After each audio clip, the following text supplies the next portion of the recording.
صدر مملکت آصف علی زرداری نے 26ویں آئینی ترمیم پر دستخط کر دیے۔ صدر مملکت کی منظوری کے بعد آئینی ترمیم کا غزٹ نوٹیفیکیشن جاری کر دیا گیا۔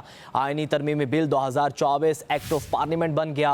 ایکٹ آف پارلیمنٹ کے تحت چیف جسٹس پاکستان کا انتخاب اب 3 سینئر ججز میں سے کیا جائے گا۔ 3 سینئر ججز میں سے کسی ایک کے انکار کی صورت میں چوتھے سینئر جج کا نام زیر غور لایا جائے گا۔ چیف جسٹس کا تقرر خصوصی پارلیمانی کمیٹی کی سفارش پر ہوگا۔ Bill stand passed. Consequently, the bill is passed by the Assembly. یہ آج طے ہو گیا کہ پارلیمنٹ سپریم ہے۔ ہم نے اس آئین پہ مولانا صاحب سمیت حکومت کے ساتھ کسی ایک لفظ پہ بھی اتفاق نہیں کیا، اور ہمارے بھائی وہ دے یا نہ دے یہ ان کا بھی سیاسی کامیابی ہے۔ کالا تھیلا تھا اور کالا سانپ تھا، بالکل صحیح کہا تھا مولانا فضل الرحمان صاحب نے۔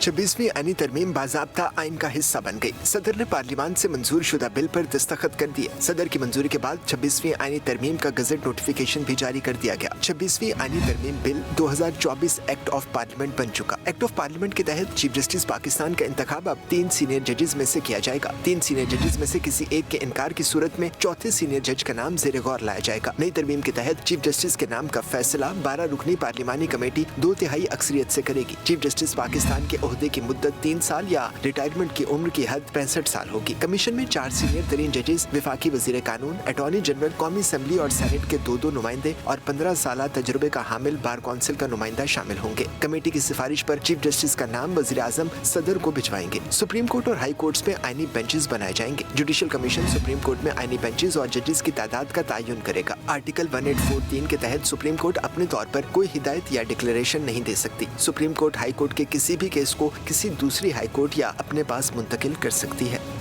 صدر مملکت آصف علی زرداری نے 26ویں آئینی ترمیم پر دستخط کر دیے۔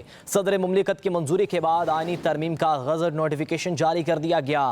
آئینی ترمیمی بل 2024 ایکٹ آف پارلیمنٹ بن گیا۔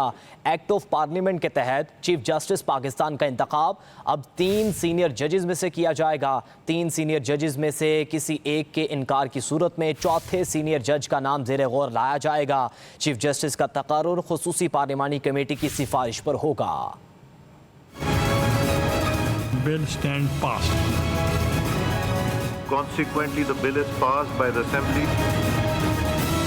یہ آج طے ہو گیا کہ پارلیمنٹ سپریم ہے۔ ہم نے اس آئین پہ مولانا صاحب سمیت حکومت کے ساتھ کسی ایک لفظ پہ بھی اتفاق نہیں کیا، اور ہمارے بھائی وہ دے یا نہ دے یہ ان کا بھی سیاسی کامیابی ہے۔ کالا تھیلا تھا اور کالا سانپ تھا، بالکل صحیح کہا تھا مولانا فضل الرحمان صاحب نے۔ 26ویں آئینی ترمیم باضابطہ آئین کا حصہ بن گئی۔ صدر نے پارلیمان سے منظور شدہ بل پر دستخط کر دیے۔ صدر کی منظوری کے بعد 26ویں آئینی ترمیم کا گزٹ نوٹیفیکیشن بھی جاری کر دیا گیا۔ 26ویں آئینی ترمیم بل 2024 ایکٹ آف پارلیمنٹ بن چکا۔ ایکٹ آف پارلیمنٹ کے تحت چیف جسٹس پاکستان کا انتخاب اب 3 سینئر ججز میں سے کیا جائے گا۔ 3 سینئر ججز میں سے کسی ایک کے انکار کی صورت میں چوتھے سینئر جج کا نام زیر غور لایا جائے گا۔ نئی ترمیم کے تحت چیف جسٹس کے نام کا فیصلہ 12 رکنی پارلیمانی کمیٹی 2/3 اکثریت سے کرے گی۔ چیف جسٹس پاکستان کے عہدے کی مدت 3 سال یا ریٹائرمنٹ کی عمر کی حد 65 سال ہوگی۔ کمیشن میں 4 سینئر ترین ججز، وفاقی وزیر قانون، اٹارنی جنرل، قومی اسمبلی اور سینٹ کے 2 نمائندے اور 15 سالہ تجربے کا حامل بار کونسل کا نمائندہ شامل ہوں گے۔ کمیٹی کی سفارش پر چیف جسٹس کا نام وزیر اعظم صدر کو بھجوائیں گے۔ سپریم کورٹ اور ہائی کورٹس میں آئینی بینچز بنائے جائیں گے۔ جوڈیشل کمیشن سپریم کورٹ میں آئینی بینچز اور ججز کی تعداد کا تعین کرے گا۔ آرٹیکل 1843 کے تحت سپریم کورٹ اپنے طور پر کوئی ہدایت یا ڈکلیریشن نہیں دے سکتی۔ سپریم کورٹ ہائی کورٹ کے کسی بھی کیس کو کسی دوسری ہائی کورٹ یا اپنے پاس منتقل کر سکتی ہے۔